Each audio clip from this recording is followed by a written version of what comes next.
Hello friends, स्वागत है आपका आपके YouTube channel tips and tips पर। आज हम आपके लिए लेकर आए हैं पोस्ट ऑफिस से रिलेटेड मंथली इनकम स्कीम। दोस्तों, अगर हमारे पास सेविंग अकाउंट में, पोस्ट ऑफिस के सेविंग अकाउंट में पैसे जमा हैं तो हमें इंटरेस्ट रेट मिलता है लगभग 4% के हिसाब से।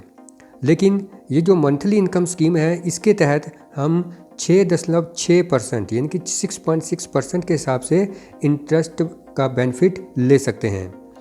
फ्रेंड्स, ये जो हमें 2.5% का एक्स्ट्रा इंटरेस्ट मिलेगा, इसके लिए हमें कुछ लम सम इन्वेस्ट करना होता है। पोस्ट ऑफिस हमें हर महीने फिक्स्ड इंटरेस्ट देता है। हम 5 साल के लिए इन्वेस्ट कर सकते हैं और 5 साल के बाद हमारा इन्वेस्ट किया हुआ पूरा का पूरा पैसा वापस मिल जाता है। इसे हम दोबारा भी इन्वेस्ट कर सकते हैं। इसमें सबसे ख़ास बात यह है कि हमारा जो पैसा है वो रिस्क फ्री है, क्योंकि ये जो स्कीम गवर्नमेंट ने हमें पोस्ट ऑफिस के माध्यम से प्रदान की है, तो रिस्क फैक्टर इसमें ज़ीरो है। फ्रेंड्स, इस वीडियो में हम डिस्कस करेंगे कि ये पोस्ट ऑफिस MII स्कीम है क्या है, इसमें मंथली इनकम कितनी होगी और कौन इसे ओपन करवा सकता है, ये अकाउंट खुलवाना कहाँ से है और क्या इसमें कोई टैक्स बेनिफिट वगैरह मिलता है या नहीं मिलता है। तो ये सब हम डिस्कस करेंगे। तो चलिए वीडियो शुरू करते हैं। तो सबसे पहले MIS मतलब national saving monthly income account होता है। ये इसमें जो इंटरेस्ट, जैसे आपको पहले बताया, 6.6% पर एनम का मिलता है, जो कि मंथली पेएबल होता है। और इसमें जो मिनिमम अमाउंट जो इन्वेस्ट करने का वो है 1000, यानी 1000 रुपये हमें कम से कम इन्वेस्ट करना पड़ेगा। और जो मैक्सिमम इन्वेस्टमेंट लिमिट है वो है 4.5 लाख रुपये सिंगल अकाउंट के लिए, अगर हम सिंगल अकाउंट ओपन करते हैं। तो अगर हम जॉइंट अकाउंट ओपन करते हैं तो मैक्सिमम जो लिमिट है वो 9 लाख रुपये है। अब इसमें ये एक कंडीशन है कि एक इंडिविजुअल मंथली इनकम स्कीम में 4.5 लाख रुपये ही मैक्सिमम इन्वेस्ट कर सकता है, ठीक है, इससे ज़्यादा नहीं। और जॉइंट अकाउंट में तो 4.5 लाख रुपए एक इंडिविजुअल के होंगे और दूसरे के भी 4.5 लाख रुपए मिलाकर के 9 लाख मैक्सिमम इन्वेस्ट कर सकते हैं, ठीक है। और दूसरी बात यह है कि अगर जॉइंट अकाउंट में एक इंडिविजुअल ने, मान लेते हैं 2 लाख रुपए इन्वेस्ट किए, तो दूसरे इंडिविजुअल की भी इक्वल शेयर होगा, वो भी 2 लाख मैक्सिमम इन्वेस्ट कर सकता है। अब नेक्स्ट पॉइंट इसमें है कि इसमें जो अकाउंट है वो ओपन कौन कर सकता है। तो कोई भी एक सिंगल एडल्ट इसको ओपन कर सकता है, और joint account up to 3 adults, यानी कि 3 एडल्ट मिलकर जॉइंट अकाउंट ओपन कर सकते हैं। अगर किसी माइनर के नाम पर अकाउंट ओपन करवाना चाहते हैं तो गार्डियन अपने माइनर के बिहाफ पर अकाउंट ओपन करवा सकता है। और अगर कोई माइनर जिसकी आयु 10 साल से ज़्यादा है तो अपने नाम पर ही वो अकाउंट ओपन करवा सकता है। तो फ्रेंड्स, इस स्कीम का ये एक बहुत बड़ा बेनिफिट है कि कोई भी इस अकाउंट को ओपन करवा सकता है, चाहे वो माइनर हो चाहे एडल्ट हो। और साथ में इसमें सिंगल अकाउंट भी ओपन हो सकता है और जॉइंट अकाउंट भी ओपन किया जा सकता है। लेकिन इसमें बस एक ही बात ध्यान में रखनी है कि जो एक इंडिविजुअल है वो 4.5 लाख रुपये से ज़्यादा इन्वेस्ट नहीं कर सकता है, चाहे वो सिंगल अकाउंट ओपन करे, सिंगल अकाउंट अलग से ओपन करे और जॉइंट अकाउंट अलग से ओपन करता है, तो टोटल उसका जो इन्वेस्टमेंट है वो 4.5 लाख रुपये ही होना चाहिए। फ्रेंड्स, इसमें जो इंटरेस्ट है वो मंथ के एंड में ही पेएबल होता है, और अगर जो इंटरेस्ट है उसको क्लेम नहीं किया जाता है तो इस इंटरेस्ट के ऊपर एक्स्ट्रा जो एडिशनल इंटरेस्ट है वो नहीं मिलेगा, यानी कि कंपाउंड इंटरेस्ट इस स्कीम में नहीं मिलता है।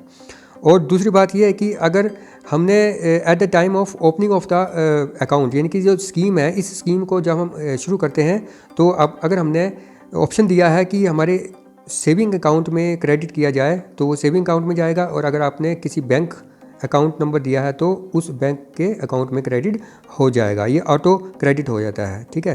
फ्रेंड्स, अब हम बात कर लेते हैं premature closure of the account, यानी क्या हम इसको समय से पहले, क्योंकि इसका जो 5 ईयर का लॉक इन पीरियड है, और अगर 5 साल से पहले हम क्या इसको क्लोज कर सकते हैं, तो इसमें एक कंडीशन ये है कि जो 1 साल से पहले हम इस अकाउंट को क्लोज नहीं कर सकते हैं, ठीक है। और 1 साल और 3 साल के बिटवीन, 1 साल और 3 साल के बिटवीन अगर हम अकाउंट को क्लोज करते हैं तो हमें 2% जो प्रिंसिपल हमने जमा किया था, मानते हैं हमने 1 लाख रुपये डिपॉजिट करवाया, तो उसका 2% डिडक्ट हो जाएगा और बाकी का पैसा हमें मिल जाएगा, और इतने समय में जो इंटरेस्ट होगा वो तो मिल ही जाएगा।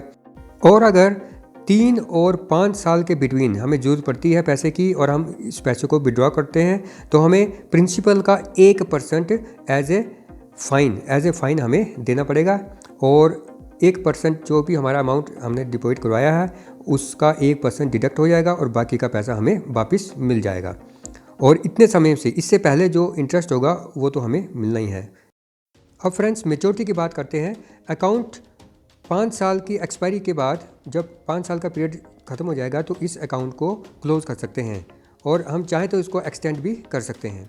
और इन केस अकाउंट होल्डर की डेथ हो जाती है बिफोर द मैच्योरिटी तो account can be close, account को क्लोज़ कर सकते हैं और जो भी पैसा होगा वो रिफंड हो जाएगा नॉमिनी को। जो भी nominee at the time of opening of the account nominee बनाया होगा उस नॉमिनी को रिफंड हो जाएगा।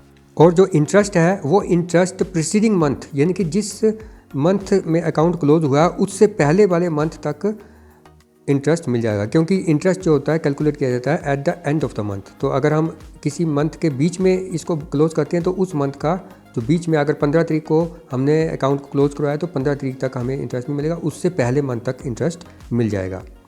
और ये इंटरेस्ट टैक्सेबल है अगर आप इनकम टैक्स के दायरे में आते हैं, और अगर आप इनकम टैक्स के दायरे में नहीं आते हैं तो ये इंटरेस्ट टैक्सेबल नहीं है। फ्रेंड्स, इस अकाउंट को ओपन करवाने के लिए आपको नियरेस्ट जो पोस्ट ऑफिस की ब्रांच होगी वहाँ जाना पड़ेगा। और वहाँ पे अगर आपका सेविंग अकाउंट नहीं है तो आपको अपने साथ ये डॉक्यूमेंट जैसे Aadhaar card, PAN card, passport size photograph और एड्रेस प्रूफ, ये सब डॉक्यूमेंट लेके जाना पड़ेंगे। और अगर आपका सेविंग अकाउंट पहले से ही है तब आपका ईजिली KYC वहीं से हो जाएगा और आपका अकाउंट ओपन हो जाएगा मंथली इनकम स्कीम का। तो फ्रेंड्स, वीडियो में दी गई जानकारी आपको कैसी लगी? अगर अच्छी लगी हो तो वीडियो को लाइक करना, अपने दोस्तों के साथ इसको शेयर करना और साथ में चैनल को अगर आपने अभी तक सब्सक्राइब नहीं किया है तो सब्सक्राइब कर देना। तो फ्रेंड्स, मिलते हैं एक नई वीडियो में एक नई जानकारी के साथ। तब तक के लिए गुड बाय, अपना ख्याल रखें और खुश रहें।